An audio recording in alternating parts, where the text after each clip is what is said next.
biggest germ killer in this world is coconut oil. Biggest germ killer. That's why in pickles you put coconut oil, you don't grow fungus in that.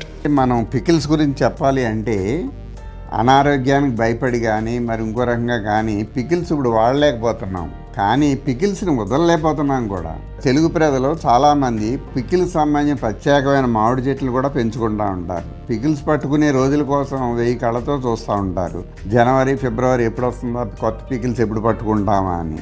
అటువంటి pickles తప్పనిసరిగా biggest germ killer అయిన coconut ఆయిల్తో చేసుకుంటే ఎక్సలెంట్గా ఉంటుంది. నిజానికి ఏమాత్రం తేడా ఉండదు. కొంతమందికి కొన్ని అపోహలు ఉన్నాయి, ఏదో వాసన వస్తుందని అదని ఇదని, కానీ ఏ విధమైన చేంజెస్ ఉండవు. నిజానికి మేము గత 10 సంవత్సరాల నుంచి మేము కోకోనట్ ఆయిల్తోనే పికిల్స్ తింటాం. ఇక్కడ గమనించవలసిన విషయం ఏంటంటే కోకోనట్ ఆయిల్ మన వాడి కోకోనట్ ఆయిల్ తప్పనిసరిగా ఫంగస్ రిమూవ్ చేసి ఒక స్టాండర్డ్స్ మెయింటైన్ చేసిన కోకోనట్ ఆయిల్ మాత్రమే వాడాలి. అది జాగ్రత్తగా సెలెక్టెడ్ ఆయిల్ మాత్రమే తీసుకుని వాడితే మాత్రం కోకోనట్ ఆయిల్తో చేసిన pickles the best pickles, there is no doubt. పోతే కోకోనట్ ఆయిల్లో ఉపయోగించవలసిన ఆయిల్ ఏ రకంగా ఉండాలనేది వేరే ఎపిసోడ్స్లో మేము చెప్పాము. మీరు ఒకసారి వెనక్కి వెళ్ళి చూస్తే చాలా బాగుంటుంది. పోతే పికిల్స్ వెజిటేరియన్ కొన్ని ప్రత్యేకమైన పద్ధతుల్లో ఆవపిండితో కానీ వేసుకుని చక్కగా చేసుకుంటే మరీ అంత అనారోగ్యం మటుకు కాదు.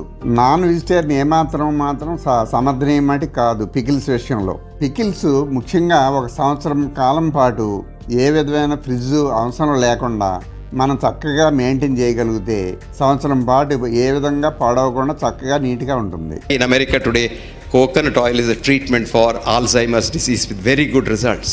ఈరోజు ప్రపంచవ్యాప్తంగా ఆల్జైమర్స్ వ్యాధి అంటే మతిమరుపు వ్యాధి అతి తక్కువ వయసులోనే వచ్చే చాలామంది ఇబ్బందులు పడుతున్నారు అనేక రకాలుగా. ఈ ఆల్జైమర్స్ వ్యాధికి మాత్రం ఇది అద్భుతమైన ఔషధం అని అమెరికన్ సైంటిస్టులు ఇప్పటికే ప్రూవ్ చేసి ఉన్నారు.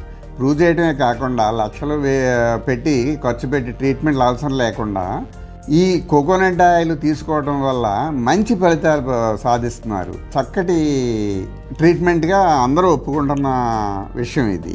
Coconut oil now is the treatment for heart diseases from Harvard, and Harvard has now admitted that because we demonized coconut oil, millions of people have died all over the world. పోతే heart diseases గురించి చెప్పాలి అంటే ఇది saturated oil అవటం వల్ల దీన్ని వాడటం మంచిది కాదు. హార్ట్ అటాక్ వచ్చిన వాళ్ళు కానీ హార్ట్ ఆపరేషన్ చేసుకున్న వాళ్ళు కానీ కొంచెం మంది చెప్తూ ఉంటారు.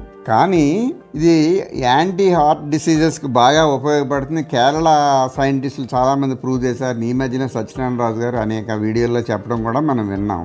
ఇది తప్పనిసరిగా హార్ట్ డిసీజెస్కి దీంట్లో ఏ విధమైన కొలెస్ట్రాల్ లేకుండా ఉంటుంది కాబట్టి హార్ట్ డిసీజ్కి ఇది చెడ్డ మాత్రం కాదు అని మాత్రం ఎక్కువ మంది చెప్తున్నారు.